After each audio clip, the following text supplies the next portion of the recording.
నమస్కారం. ఈ ఆసక్తికరమైన విశ్లేషణకు స్వాగతం. రోజూ మనం చూసే ఎంతో సాధారణంగా అనిపించే కుంకుమ ధారణ వెనుక ఒక అద్భుతమైన శాస్త్రం దాగి ఉందని మీకు తెలుసా? అవును, ఒక చిన్న రోజువారీ అలవాటు మన ఇంటి శ్రేయస్సును, ప్రశాంతతను ఎలా మారుస్తుందో ఈరోజు డీటెయిల్డ్గా తెలుసుకుందాం. ఇంకెందుకు ఆలస్యం, వెంటనే ఈ ప్రయాణాన్ని ప్రారంభిద్దాం. అసలు ఒక చిన్న రోజువారీ అలవాటు ఇంటి శ్రేయస్సును అంతలా ప్రభావితం చేయగలదా అన్న సందేహం రావచ్చు.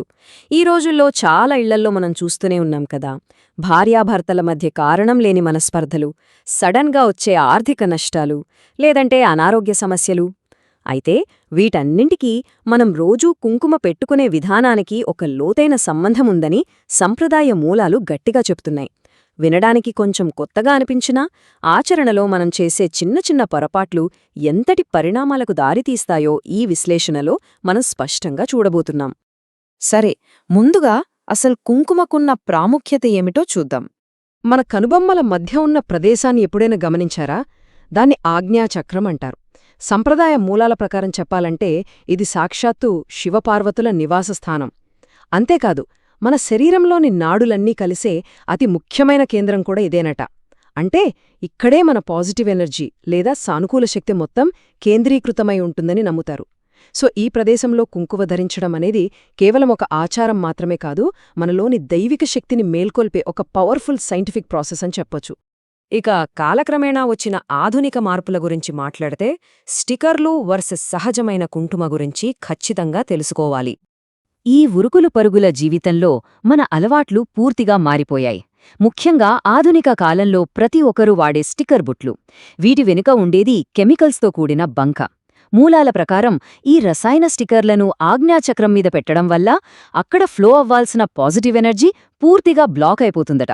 అదే స్వచ్ఛమైన పసుపు, నిమ్మరసం, ఆవు నెయ్యితో చేసిన సహజమైన కుంకుమ వాడితే అది ఒక అద్భుతమైన దివ్య ఔషధంలా పనిచేసి మనసుకు అమితమైన ప్రశాంతతను ఇస్తుందని వివరించారు. అసలు ఈ స్టిక్కర్ బుట్ల వల్ల ఎలాంటి ప్రభావాలుంటాయో చూస్తే, ఈ కెమికల్ స్టిక్కర్లు పాజిటివ్ ఎనర్జీని అడ్డుకోవడమే కాకుండా తరచుగా తలనొప్పులు రావటం, అలాగే విపరీతమైన మానసిక ఒత్తిడికి కూడా కారణమవుతాయని మూలాలు హెచ్చరిస్తున్నాయి. ఒక్కసారి ఆలోచించండి, ఎక్కడైతే నిరంతరం చిరాకు నెగటివ్ ఎనర్జీ ఉంటుందో అక్కడ్నించి శ్రేయస్సు అంటే మహాలక్ష్మి దానంతటా అదే వెనక్కి వెళ్ళిపోతుందని ఇందులో చాలా గట్టిగా ప్రస్తావించారు. నెక్స్ట్, అసలు బొట్టు పెట్టుకోవడంలో మనం సాధారణంగా చేసే 3 పెద్ద తప్పులేంటో ఇప్పుడు తెలుసుకుందాం. మనం చేసే ఫస్ట్ మిస్టేక్ ఏ వేలితో కుంకుమ పెట్టుకుంటున్నామనేది. చాలామంది హడావిడిగా చూపుడు వేలితో పెట్టుకుంటారు కదా, కానీ అలా పెట్టుకోవడం అరిష్టమని మూలాలు చెప్తున్నాయి. ఎందుకంటే చూపుడు వేలు అహంకారానికి ప్రతీక. పితృదేవతలకు తర్పణాలు వదిలేటప్పుడు మాత్రమే దీని వాడతారు. సో దీనివల్ల దురదృష్టం వస్తుందని నమ్ముతారు. మరి దేంతో పెట్టుకోవాలి? ఉంగరం వేలు సూర్యనాడికి సంబంధించింది. అది వాడితే ఇంట్లో శాంతి, సంపద వృద్ధి చెందుతాయట. అలాగే మధ్యవేలుతో పెట్టుకుంటే మన ప్రాణశక్తి ప్రేరేపించబడి ఆయుష్షు పెరుగుతుందని చెబుతున్నారు. ఇక రెండవ తప్పు, టైం లేదని హడావిడిగా నిలబడి నడుస్తోనో లేదా కారులో ప్రయాణిస్తోనో బుట్టు పెట్టుకోవటం. ఇలా చేయటం ఆ సంప్రదాయాన్ని అగౌరవపరచడమే. ఎంతైనా దైవికమైన పనిని ఎంతో ప్రశాంతంగా చేయాలి.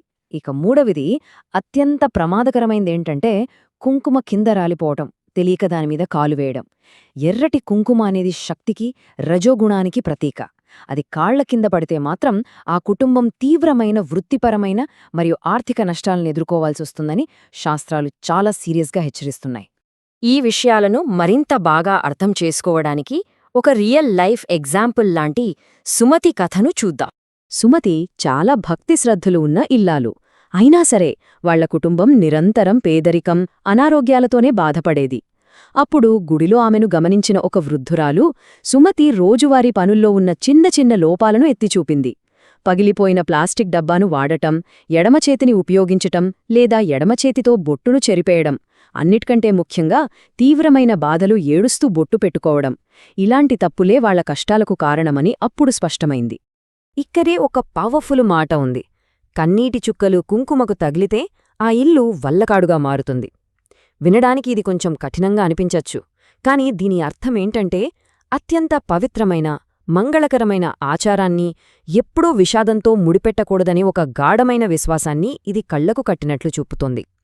మనం పాజిటివ్ ఎనర్జీని ఆహ్వానించాల్సిన సమయంలో బాధ లేదా ప్రతికూలత అస్సలు ఉండకూడదన్నదే దీని లోతైన అంతరార్థం. మరి తన తప్పులను తెలుసుకున్న సుమతి ఏం చేసింది? వెంకనే వాటిని సరిదిద్దుకునే ప్రయత్నం చేసింది. ఆ మరుసటి రోజు నుండే ఉదయాన్నే స్నానం చేసి దేవుని గదిలో ప్రశాంతంగా కూర్చోవడం మొదలుపెట్టింది. ప్లాస్టిక్ డబ్బా తీసేసి ఒక పవిత్రమైన వెండి భరిణను వాడింది. శాస్త్రం చెప్పినట్లుగా కుడిచేతి ఉంగరం వేలిని ఉపయోగించి ఓం శ్రీ మాత్రే నమః అనే ఒక ప్రశాంతమైన మంత్రాన్ని మనసులో జపిస్తూ కుంకుమను ధరించడం స్టార్ట్ చేసింది. ఇది పూర్తిగా సాంప్రదాయ మార్గదర్శకాలకు అనుగుణంగా ఆమె చేసుకున్న మార్పు. ఇక్కడ అద్భుతం ఏమిటంటే సరిగ్గా 41 రోజులు. అవునండి, ఇలాంటి చిన్న మార్పులు చేసినా కేవలం 41 రోజుల్లోనే ఆ కుటుంబ పరిస్థితిలో పూర్తిగా అనూహ్యమైన మార్పులు వచ్చాయని మూలాలు చెప్తున్నాయి. అప్పటిదాకా ఉద్యోగం లేక ఇబ్బంది పడుతున్న భర్తకు మంచి ఉద్యోగం రావడం, కుటుంబం మీద ఉన్న అప్పులన్నీ తీరిపోయి ఆ ఇల్లు మళ్లీ కళకళలాడటం మొదలైంది. ఈ కథ నిజంగా ఎంతో స్ఫూర్తిదాయకంగా వివరిస్తోంది కదూ. సరే, వీటన్నిటి ద్వారా మనం తెలుసుకోవలసిన అసలైన విషయం శ్రేయస్సు కోసం సరైన పద్ధతి ఏమిటి? మనం గుర్తుంచుకోవాల్సిన సింపుల్ స్టెప్స్ ఇవే. ఏ పని చేసినా మనస్సు నిలకడగా ఉండాలి కదా. అందుకే కుంకుమ పెట్టుకునేటప్పుడు కనీసం 2 నిమిషాలు స్థిరంగా ప్రశాంతంగా కూర్చోవాలి. ప్లాస్టిక్ డబ్బాలో కాకుండా పవిత్రమైన వెండి లేదా సాంప్రదాయిక పాత్రల్లే వాడాలి. ముఖ్యంగా కుంకుమ కింద పడకుండా ఎడమ చేతిని కింద ఆసరగా ఉంచుకోవాలి. చివరగా సానుకూల ఆలోచనలతో అత్యంత ప్రశాంతమైన ఉద్దేశ్యంతో కుడిచేతి ఉంగరం వేలితో బొట్టు పెట్టుకోవాలి. ఈ చిన్న చిన్న జాగ్రత్తలే మన ఇంటిని ఒక దేవాలయంలా, శ్రేయస్సుకు నిలయంగా మారుస్తాయని సంప్రదాయం నొట్టి చెబుతోంది. ముగించే ముందు ఒక్కసారి ఆలోచిద్దాం.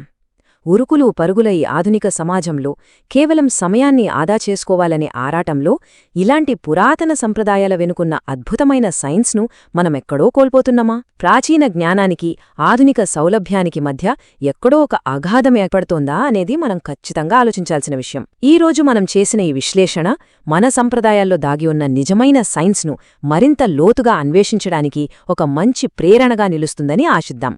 ఈ విశ్లేషణలో నాతో పాటు ఉన్నందుకు ధన్యవాదాలు. మరో ఆసక్తికరమైన అంశంతో మళ్ళీ వీడియో చివరి వరకు చూసినందుకు ధన్యవాదాలు. ఈ వీడియో మీకు నచ్చిందని ఆశిస్తున్నాను. దయచేసి లైక్ చేయండి. అలాగే మరిన్ని వీడియోల కోసం మన ఛానల్ ని సబ్స్క్రైబ్ చేయడం మర్చిపోకండి. Please keep supporting